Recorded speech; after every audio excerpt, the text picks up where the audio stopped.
తెలుగు రానటువంటి అమ్మాయి అమ్మ పాడే జోలపాట అమ్మలోని తీయదనాన్ని ఎంత బాగా అందించిందో అది వింటుంటే ఒక అద్భుతమేమో ఇది అనిపిస్తోంది. ఇప్పటికే మిలియన్లు పైగా వ్యూస్ని సొంతం చేసుకున్న వాళ్ళ పాటని మరోసారి వాళ్ళ గొంతుకలతో మనకు వినిపించేందుకు ఇప్పుడు మన స్టూడియోలో ఉన్నారు. వాళ్ళిద్దరూ కూడా ఒకసారి ఇద్దరితో మాట్లాడేద్దాం.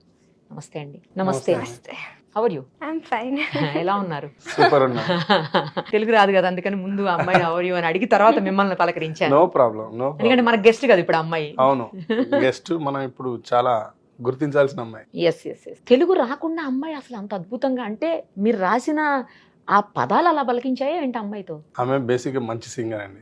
ఓకే. మేము ఫస్ట్ మమ్మల్ని కాంటాక్ట్ చేసినప్పుడు వాయిస్ విన్నప్పుడు ఎవరిదైనా వాయిస్ ఒకసారి వింటే నచ్చుద్ది. చాలా మంది పాడగలరు కూడా పాటల్ని, కానీ అత్యంత తక్కువ మంది అద్భుతంగా పాడగలరు. ఈ అత్యంత తక్కువ మంది అద్భుతంగా పాడగలిగే వాళ్ళలో ఉండే మొట్టమొదటి క్వాలిటీ ఏంటంటే, మనం ఏ ట్యూన్ ఇచ్చినా దాన్ని ఇమీడియట్ గా క్యాచ్ చేసి పాడే నాలెడ్జ్ ఉన్న వాళ్ళు తొందరగా పైకి వస్తారు. ఈ అమ్మాయి ఆ కోవకి చెందిన అమ్మాయి. మేము అమ్మ పాట ఒకటే ఇవ్వలేదు, చాలా పాటలు ఇచ్చి ఈమె పాడదా ఏం చేస్తుంది చూసి పేషెన్స్ ఉన్నదా లేదా ఇన్ని చెక్ చేసి ఇచ్చినాం పాటని.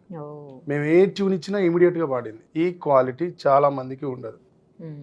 చాలా మంది నేను పాడగలను అనుకుంటారు. పాడటం ఎవరికైనా వస్తుంది, కానీ ప్రతిదాన్ని పాడడం, ప్రతిదాన్ని అందుకోవడం, మనం చెప్పిన దాన్ని ఈజీగా అండర్స్టాండ్ చేసుకొని ఇంకా ఇంప్రూవైజ్ చేసి పాడడం అనేది అత్యంత తక్కువ మందికి వస్తుంది. కానీ యాక్చువల్లీ మిట్టపల్లి సురేంద్ర గారు అంటే అసలు మామూలు సాంగ్స్ లేవు. మీరు కలం నుంచి జాలువారిన పాటలు ఎప్పటికీ అవి అలా గుర్తుండిపోతాయి. అందరి మదిని దోచుకున్న ఎన్నో మూవీస్ లో రాశారు, జానపదాలు రాశారు. మీరు రాయింది ఏంట్లేండి, వాట్ నాట్ ఎవ్రీథింగ్ అని.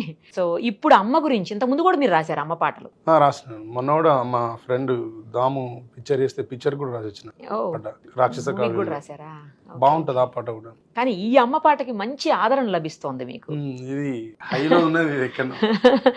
ఇప్పుడు స్పెషల్ గా ఎందుకు రాశారు అమ్మ పాటని? ఇప్పుడు రాయలేదు ఇది, అంటే ఇప్పుడే వస్తుంది బయటికి. మరి 20 ఏళ్ల క్రితం రాసిన ఈ పాటని. 20 ఏళ్ల క్రితమా?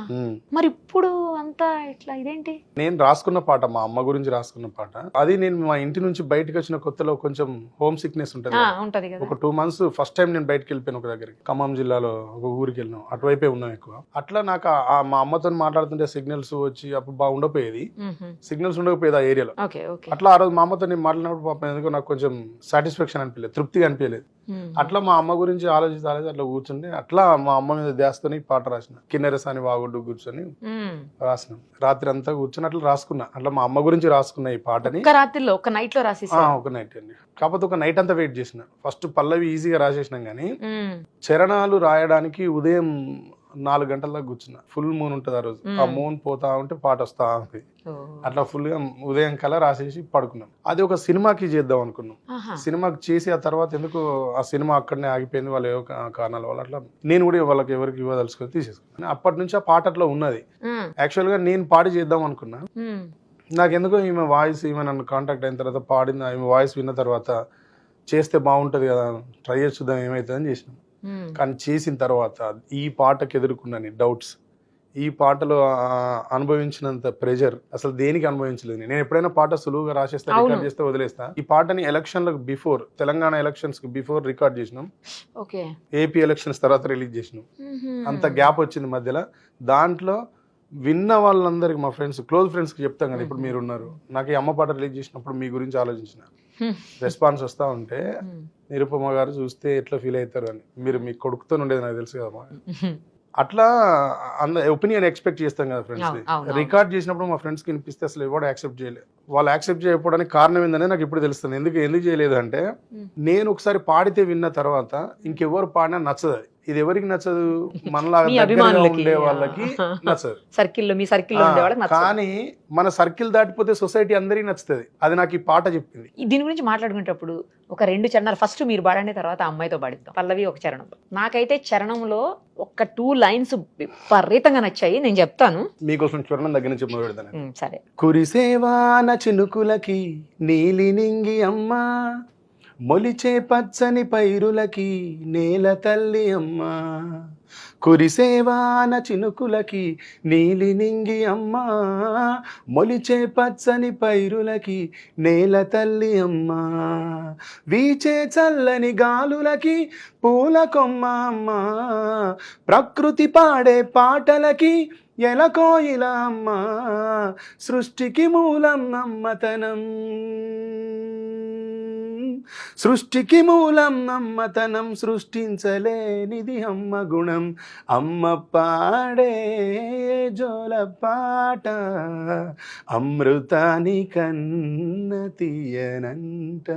సూపర్ అండి, నాకు అదే అసలు బాగా నచ్చింది. సృష్టికి మూలం అమ్మతనం, సృష్టించలేనిది అమ్మ గుణం. అవును. నిజం కదా, అసలు ఎవరు సృష్టించగలుగుతారు అమ్మ గుణాన్ని? ఎవరు చేయలేదు. అది రావాలి అంతే. అంతే వస్తుంది, నేచర్ ఇస్తుంది. అదే. స్త్రీలే గొప్పవాళ్ళు, అందుకే మాతృమూర్తి మీరే గొప్పవాళ్ళు.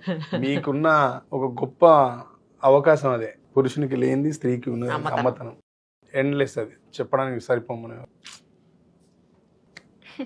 మా కోసం అమ్మ పాడే జోల పాట అమృతాని కన్న తీయనంట, అమ్మ పాడే లాలి పాట తేనెలూరి పారే ఏరులంట, నిండు జాబిలి చూపించి రెండు బుగ్గలు గిల్లేసి, నిండు జాబిలి చూపించి గోటితో బుగ్గను గిల్లేసి, ఉగ్గును పట్టి ఊయలలూపే అమ్మాలాలనా, ఊపిరి పోసే నూరేళ్ళ నిండు దీవేనా. సూపర్. అమ్మ తెలుగు అమ్మాయి కాదు, లిరిక్స్ కూడా చూడట్లేదు. నేను సాంగ్ లో కూడా చూసే లిరిక్స్ చూడట్లేదు అమ్మాయి. చూడలేదు, చూడకుండా పాడింది. ఇంకా మీకు ఇంకో విషయం చెప్తాను, ఇది తెలుగు కాదు, ఇంకా హిందీ ఉంది, తమిళ ఉంది, కన్నడ ఉంది, మలయాళం ఉంది. అన్ని రిలీజ్ అయిపోయాయండి? లేదు, ఇంకా చేయలేదు. చేయలేదు, తెలుగు ఒక్కటే రిలీజ్ చేశారు. తెలుగు ఒకటే రిలీజ్ చేసిన. ఇప్పుడు అన్ని హిందీ అమ్మాయి పాడుతుందా? అన్ని పాడేసింది, అయిపోయింది. అయిపోయిందా? ఒక మలయాళం బ్యాలెన్స్ ఉంది, పాడుతుంది. నెక్స్ట్ జూన్ 7th అట్లా పాడుతుంది. Okay okay. ఇప్పుడు మటు హిందీ వదిలేస్తున్నాం. शहद लगे मीठा मीठा, माँ मेरी लोरी जो गाने लगे, लगे कुरहान कभी गीता, माँ मेरी लोरी जो गाने लगे, चंदा मामा से मेरी बातें वो कराती है, चांदी की कटोरी में खीर वो खिलाती है, प्यार से मुझको सीने से लगाती मेरी माँ, जियो हजारों साल दुआएं देती मेरी माँ, शहद लगे मीठा मीठा. మనం తెలుగులో విన్నాం కదా, అర్థమైపోతుంది అందుకని క్లియర్ గా.